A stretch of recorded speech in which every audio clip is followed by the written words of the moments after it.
Hey, good morning. It's day 1000. Oh my God, it's day 6000. Good morning. It's day 1300. Stop. Good morning. Day 6137. 33 days left with students until I am retired. I just wanted to let you guys know, even though I'm doing these videos at work, I don't want you to feel like I'm stealing time from my employer. I do get here about 45 minutes early every day, I guess, because I'm old. Old people get everywhere early, I guess, because when I was a kid and I was driving, I always, had to plan for my car to break down. So if my car broke down, I needed to be able to if I had to get somewhere an hour early. And plus all the old men, when I was growing up, were all in World War II and Vietnam and stuff, and they would pretty much all tell you that you had to be somewhere 30 minutes early or you were late. If you were on time, you were late. You had to be there early. So anyway, I always get here early. Actually, I get here about an hour early when you take into consideration that everybody else that works here is supposed to get here at 7:45, gets here at 8. So, you know, compared to them, I'm an hour early. But anyway, just want to let you know I wasn't stealing company time here. Anyway, we got all our meetings done yesterday for testing. So that was my last testing training session. And I have to say that the other administrators are pretty much, they're watching me like a hawk. I guess they think I'm going to mess something up or whatever here in these last days. It's kind of cool because, I don't have to worry about a whole lot. Like, for example, yesterday, the only part that I had in the whole testing session was, and it was about an hour and a half long. Every meeting was an hour and a half. And the only thing that I would do is every once in a while I would make a joke, and then they'd act like they wanted me to quit talking. And then there was this part where I would talk about during the test, during the 10-minute the 10-minute break between the testing sessions, that it was not a bathroom break and that they should not send their kids to the bathroom. And if they did send their kids to the bathroom, then I was going to be in the hall and I'd get on to the kids and I'd get on to them and everybody would be mad at me and I'd be the bad guy. And I asked them not to make me be the bad guy. And but anyway, that was my whole part of the testing session. And I'm the testing coordinator. And that was all that I did, was that part. So anyway, they're watching me. They're keeping their eye on me, make sure I don't mess up, I guess, here in the last few days.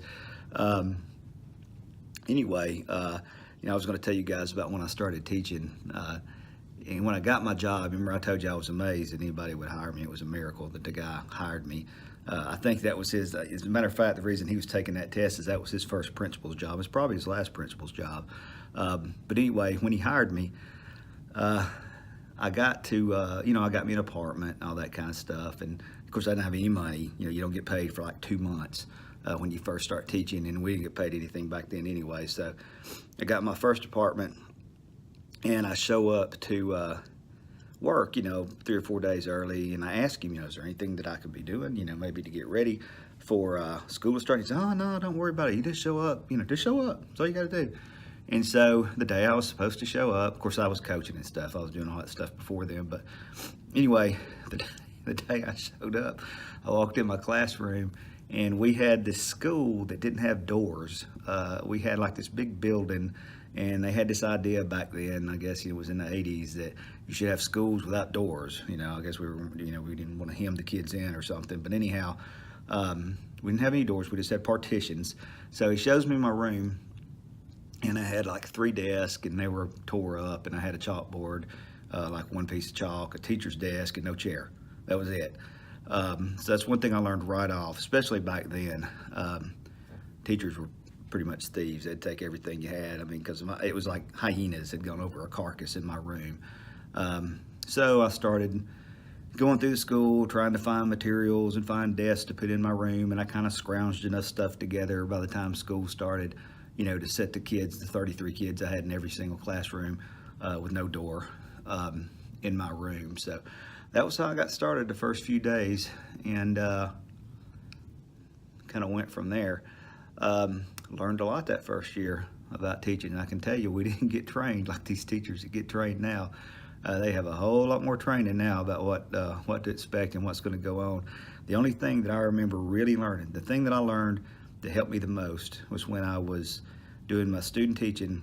My mentor teacher told me 3 things. He said, don't get your honey where you get your money.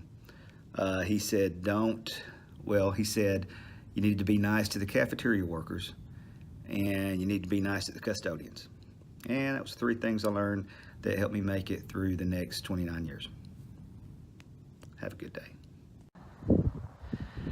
Hey, good afternoon. Remember how I was telling you that I was the first one here in the morning? I got here an hour before work started. Well, just wanted you to look around in the parking lot here. There's the parking lot, and looks like I'm going to be the last one to leave. Well, actually, I'm just kidding. The front's where everybody parks. I'm back here where the buses park, so I'm getting out of here. I'm not really the last guy leaving. See ya.